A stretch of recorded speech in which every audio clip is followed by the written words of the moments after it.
बिस्मिल्लाहिर्रहमानिर्रहीम। आज बेटा हम ऑब्जेक्ट ओरिएंटेड प्रोग्रामिंग में बिस्मिल्लाहिर्रहमानिर्रहीम। Object oriented programming C plus plus में आज जो टॉपिक हम देखेंगे वो है ऑपरेटर ओवरलोडिंग। और इससे पहले हमने फंक्शन ओवरलोडिंग देखी है, तो अब जो ये टॉपिक है ये है ऑपरेटर ओवरलोडिंग। कॉन्सेप्ट वही है, ओवरलोडिंग वाला ही। इसमें क्या होता है कि हमारे पास जो ऑपरेटर्स पहले चल रहे हैं, बेशुमार ऑपरेटर्स हमने प्रोग्रामिंग लैंग्वेज में पढ़े हैं। अरिथमेटिक ऑपरेटर्स हैं, लॉजिकल ऑपरेटर्स हैं, ठीक है जी। तो ऑपरेटर्स को हम ओवरलोड कर सकते हैं। जो उनके बाय डिफ़ॉल्ट मीनिंग है, जो उनका बाय डिफ़ॉल्ट फंक्शन होता है, हम उसको ओवरलोड कर सकते हैं, यानी कि उनकी फंक्शनैलिटी को हम चेंज कर सकते हैं। जो फंक्शन ओवरलोडिंग था उसमें आपको याद है कि फंक्शंस के नाम सेम होते थे, जबकि ऑपरेटर ओवरलोडिंग में क्या होगा, ऑपरेटर सेम होगा, ठीक है जी, लेकिन उसकी जो फंक्शनैलिटी है, but functionality of operator will be what we want to perform according to situation, ठीक है। हम सिचुएशन के मुताबिक हम जिस तरह से उसको ऑपरेटर को परफॉर्मेंस उसकी लेना चाहेंगे वैसे हम उसको परफॉर्म करवा लेंगे। तो स्टार्ट करते हैं हम जी। ये आपका जो प्रोजेक्ट है ने वर्क करना है वो है ऑपरेटर ओवरलोडिंग। पहले थोड़ा सा मैं आपको एक्सप्लेन कर दूं कि ऑपरेटर ओवरलोडिंग से मुराद क्या है और मैं क्या उसमें आज हम पढ़ना चाह रहे हैं। फॉर एग्ज़ाम्पल मैं यहाँ पर छोटा सा कोड लिख रहा हूँ। यहाँ पर मैंने कुछ वेरिएबल्स मैं डिक्लेयर कर रहा हूँ, ठीक है जी। ये मैंने 3 वेरिएबल डिक्लेयर किए इंट टाइप के। तो ए, बी और रिज़ल्ट। ए में मैं कोई वैल्यू स्टोर कर देता हूँ, वैल्यू साइन करवा दी, बी में वैल्यू साइन करवा देता हूँ, और उसके बाद मैं रिज़ल्ट में ए और बी को प्लस करवा के स्टोर करवा देता हूँ, ठीक है जी। अब मैं क्या करता हूँ, प्रिंट करवा लेता हूँ रिजल्ट इसका, sum of A and B is. तो इधर मैं इसको रिजल्ट को प्रिंट करवाता हूँ। जब मैं इस प्रोग्राम को रन करूँगा तो बिल्कुल सिंपल सा प्रोग्राम है। मैंने ए और बी दो वेरिएबल्स को वैल्यूज असाइन की, और एक तीसरे वेरिएबल रिजल्ट में उनका सम मैंने उसमें सेव किया और उसको मैंने प्रिंट करवा लिया। अब ये जो प्लस की जो फंक्शनैलिटी है प्लस ऑपरेटर की, ये हमें पहले से पता है। अब हम इस फंक्शनैलिटी को ओवरलोड करना चाह रहे हैं कि जो इसकी बाय डिफ़ॉल्ट फंक्शनैलिटी थी उसके अलावा ये कोई फंक्शनैलिटी परफॉर्म करे according to our situation, according to our requirement, ठीक है। तो मैं यहाँ पे एक क्लास बना लेता हूँ। क्लास मैं बनाता हूँ यहाँ पर, फॉर एग्जांपल मैंने MIT क्लास बनाई। मेरी कोशिश ये होती है कि थोड़ा सा स्टडी से रिलेटेड ही कोई यानी कि कीवर्ड्स वगैरह यूज़ किए जाएं, ताकि हमें आइडिया हो जाए कि कुछ बातें हमें पहले से मालूम हो, ताकि हम कॉन्सेप्ट हमारा क्लियर हो जाए, हमें ज़्यादा वो डोमेन नॉलेज पे ज़्यादा ना खपना पड़े। अच्छा, ये MIT मैंने क्लास बनाई और इसमें मैं एक वेरिएबल डिक्लेयर कर देता हूँ फ्लोट, और इसका मैंने नाम रख दिया CGPA, ठीक है जी। और एक और मैं वेरिएबल यहाँ पे फ्लोट टाइप का बना रहा हूँ GPA। ये दो मैंने वेरिएबल्स लिखे और क्लास का नाम है MIT। तो MIT क्लास का मैं एक ये कंस्ट्रक्टर बना रहा हूँ। तो ये चूंकि डिफ़ॉल्ट कंस्ट्रक्टर है, अगर मुझे पैरामीटराइज कंस्ट्रक्टर बनाना है तो मुझे यूज़र से कोई ना कोई वैल्यूज़ भी लेना पड़ेंगी, फ्लोट C और फ्लोट G, ठीक है जी।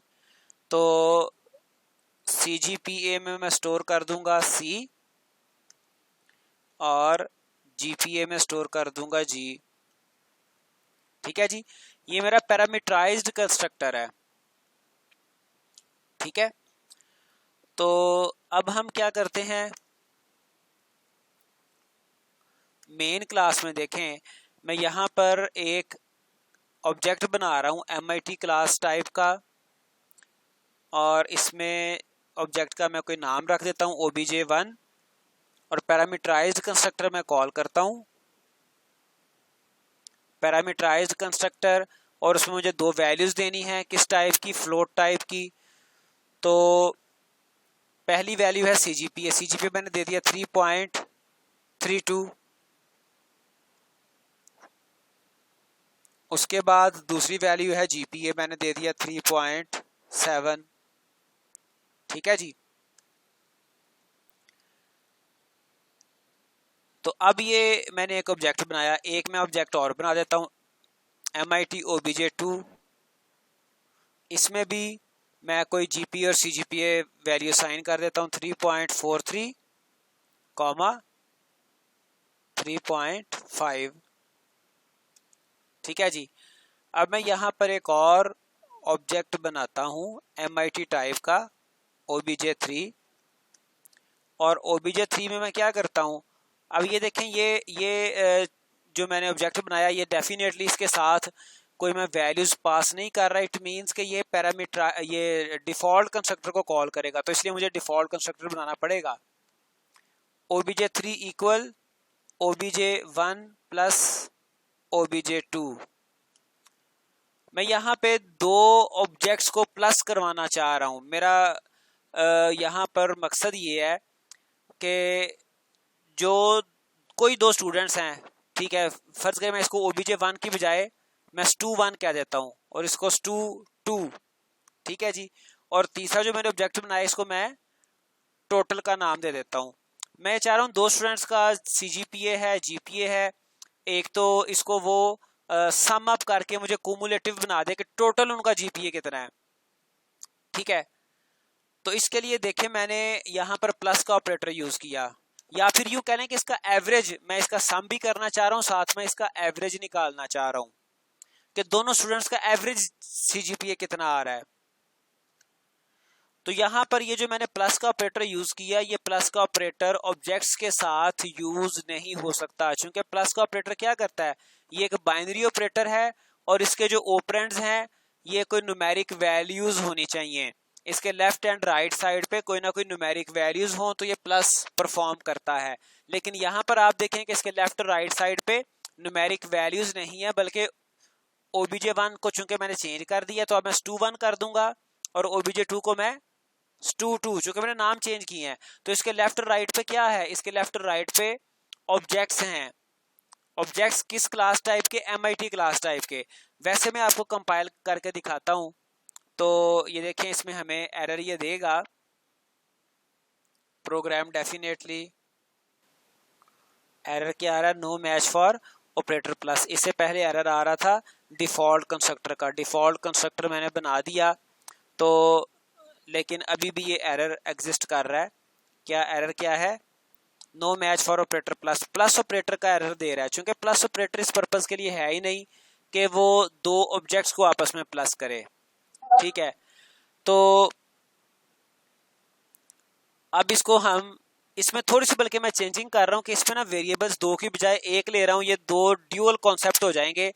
मैं सिर्फ CGPA कर रहा हूँ, एक वेरिएबल मैं रिमूव कर रहा हूँ, मैं इसके डाटा मेंबर सिर्फ CGPA ले रहा हूँ, चूंकि वो कॉन्सेप्ट डबल हो जाएगा, तो सिर्फ CGPA में इसका एक मेंबर है, उसी को हम सम करवाएंगे, और दो स्टूडेंट्स का CGPA हम उसको ऐड करवा के शो करवाएंगे।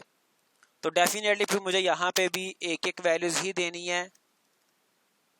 ठीक है, तो अब भी देखें, अभी भी ये एरर आएगा, चूंकि वो प्लस ऑपरेटर सेम अभी एग्जिस्ट कर रहा है, प्लस ऑपरेटर के इसके पास कोई भी मीनिंग नहीं है, तो इस ऑपरेटर को हमने ओवर लोडिंग करनी है, इस ऑपरेटर की, प्लस ऑपरेटर की ओवरलोडिंग करनी है।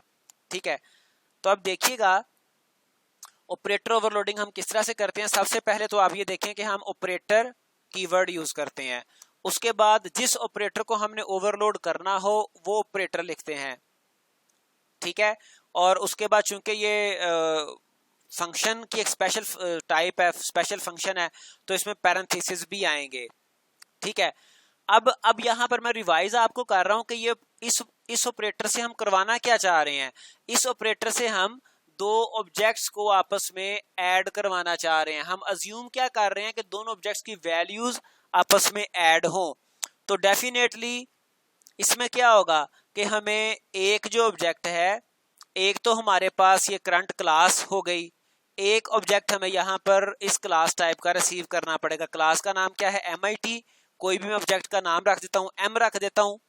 ठीक है। और उसके बाद जब हम इस फंक्शन में कोड लिखेंगे तो मैंने क्या करना है, एक मुझे MIT टाइप का टेम्परेरी ऑब्जेक्ट बनाना पड़ेगा जिसमें मैं टेम्परेरीली वैल्यू स्टोर करूंगा और फिर मैं उसको रिटर्न भी करवाऊंगा।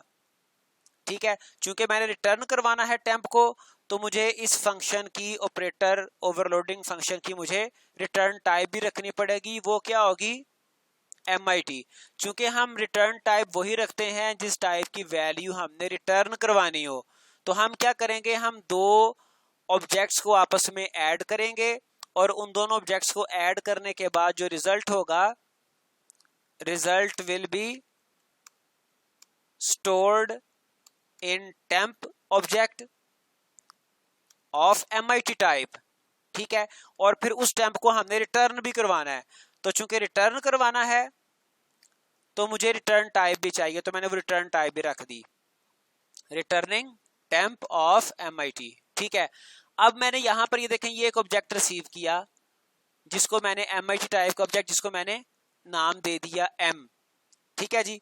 अब मैं क्या करूंगा, temp dot CGPA is equal to जो इस क्लास का ऑब्जेक्ट होगा। ठीक है। या यूं कह लें कि इस क्लास का जो हमारे पास वो मेंबर वेरिएबल है, उसको मैं ले लूंगा CGPA plus plus M dot CGPA। ठीक है। कॉन्सेप्ट जरा देखिएगा ये करेगा क्या। ये प्लस ऑपरेटर है, इससे इसको हम अगर आम जुबान में लिखना चाहें तो मैंने क्या किया, ये मेरे पास stu1 था, तो stu1 की बेस पर stu1 डॉट कोई भी जो हमारे ट्रेडिशनल प्रोग्रामिंग में फंक्शन सम का या ऐड का हो सकता है, और उसमें मैंने stu2 को या किसी वैल्यू को ऐड करवा दिया, कोई भी वैल्यू आप ले लें। तो ये क्या हो रहा है, ये प्लस ऑपरेटर कॉल होगा, इसमें मैंने एक ऑब्जेक्ट रिसीव किया MIT टाइप का, और उस ऑब्जेक्ट के CGPA को मैंने क्या किया, जो क्लास का एग्जिस्टिंग CGPA उसमें ऐड करवा दिया और रिटर्न करवा दिया टेम्प को। ठीक है। तो अब इसको हम रन करते हैं, प्रोग्राम को देखते हैं इसका क्या रिजल्ट आता है।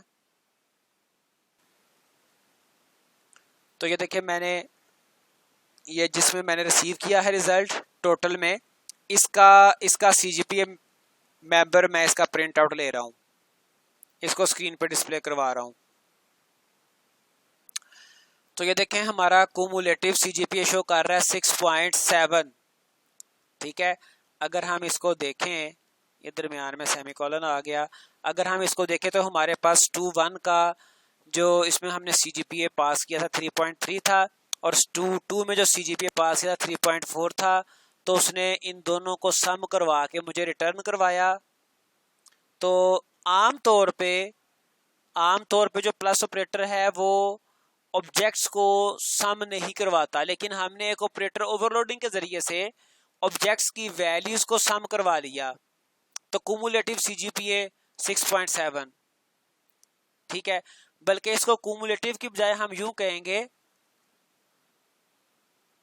CGPA of both students is, बल्कि इसको हम एवरेज CGPA भी निकाल सकते हैं। Average CGPA of both students is, ये क्या है, टोटल डॉट CGPA को हम 2 पे डिवाइड कर सकते हैं, तो ये एवरेज CGPA निकल आएगा। तो बहरहाल ये सिर्फ एक डिमॉन्स्ट्रेशन है प्लस ऑपरेटर की। जो असल काम हुआ वो यहाँ पर ही आप देख लें कि प्लस ऑपरेटर के जरिए से हमने दो ऑब्जेक्ट्स को आपस में प्लस करवा दिया है।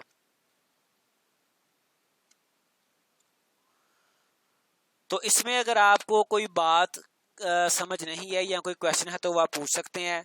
तो ये यहाँ पर 3.35 दोनों स्टूडेंट्स के सीजीपीए को मैंने एवरेज करवा दिया है। अगर कोई बात आपके जहन में है, कोई क्वेश्चन है, तो वो आप पूछ लें। एक दफ़ा मैं आपको रिवाइज करवा देता हूँ शुरू से, ताकि आप इसको देख लें, फिर आप क्वेश्चन पूछ लीजिएगा। ये देखिए, मैंने एक MIT क्लास बनाई, उसमें सिर्फ एक मेंबर वेरिएबल है और उस वेरिएबल का नाम है CGPA, टाइप है फ्लोट, और मैंने एक डिफ़ॉल्ट कंस्ट्रक्टर बनाया जिसमें मैंने CGPA को 0 वैल्यू असाइन कर दी। फिर ये मैंने पैरामीटराइज कंस्ट्रक्टर बनाया जिसमें मैं यूज़र से एक वैल्यू ले रहा हूँ CGPA के लिए, और मैं करवाना क्या चाह रहा हूँ, दो स्टूडेंट्स का कोई CGPA है, उन दोनों स्टूडेंट्स के CGPA की मैं एवरेज निकालना चाह रहा हूँ। तो नॉर्मली हम ऑब्जेक्ट को प्लस ऑपरेटर के साथ जमा नहीं कर सकते, ऐसा पॉसिबल नहीं है, क्योंकि जो प्लस ऑपरेटर है वो क्या करता है, वो दो न्यूमेरिक वैल्यूज को जमा कर सकता है। न्यूमेरिक वैल्यूज चाहे इंटीजर टाइप की हो, फ्लोट टाइप की हो, डबल टाइप की हो, न्यूमेरिक्स को जमा कर लेता है लेकिन ऑब्जेक्ट को जमा नहीं कर पाता। तो उसके लिए मुझे क्या करना पड़ेगा, ऑपरेटर ओवरलोडिंग करना पड़ेगी। ऑपरेटर ओवरलोडिंग मैंने कैसे की, ऑपरेटर ओवरलोडिंग के लिए हमें ऑपरेटर कीवर्ड यूज करना पड़ेगा। उसके बाद मुझे वो ऑपरेटर लिखना है जिसको मैंने ओवरलोड करना है। उसके बाद उसके साथ साथ मुझे, चूंकि ये मैंने रिटर्न टाइप बाद में लगाई थी, चूंकि आपको स्टार्ट पे शायद आइडिया ना होता कि इसने रिटर्न वैल्यू करनी है और वो भी क्लास टाइप का ऑब्जेक्ट रिटर्न करना है, तो मैंने यहाँ पे रिटर्न टाइप MIT लिखी। क्योंकि आप देखें बॉटम पे मैं रिटर्न करवा रहा हूँ टेम्प को। टेम्प क्या है, टेम्प MIT क्लास का एक टेम्परेरी वेरिएबल है। टेम्परेरी वेरिएबल है और इसमें आप देखें कि इसमें आप ये देख सकते हैं कि हम यहाँ पर एज एन आर्ग्यूमेंट एक MIT टाइप का एक और ऑब्जेक्ट भी रिसीव कर रहे हैं, ठीक है। और ये temp डॉट CGPA में इस क्लास का CGPA जो मेंबर वेरिएबल है, इस क्लास का मेंबर वेरिएबल, और जो मैंने इस फंक्शन में ऑपरेटर ओवरलोडिंग में जो मैंने रिसीव किया है ऑब्जेक्ट, उसके CGPA को प्लस करवा के टेम्प में स्टोर करवा रहा है, और उसके बाद हम इस टेम्प को रिटर्न कर रहे हैं। और इस टेम्प का टेम्प डॉट CGPA हम यहाँ पे सी आउट में रिसीव किया और इसको मैं 2 पे डिवाइड कर रहा हूँ जिससे ये एवरेज निकल आई। तो ये हमारा ऑपरेटर ओवरलोडिंग का कॉन्सेप्ट था। ऑपरेटर ओवरलोडिंग बहुत सारे ऑपरेटर्स पे परफॉर्म हो सकती है, तो चंद ऑपरेटर्स इसमें से एग्जेम्प्टेड हैं जिन पर ऑपरेटर ओवरलोडिंग नहीं होती, वो भी हम इंशाल्लाह ताला नेक्स्ट क्लास में बात करते हैं। तो इसमें इस क्लास के लिए फ़िलहाल इतना ही, फिर अगले लेक्चर में हम इंशाल्लाह मज़ीद बात करेंगे।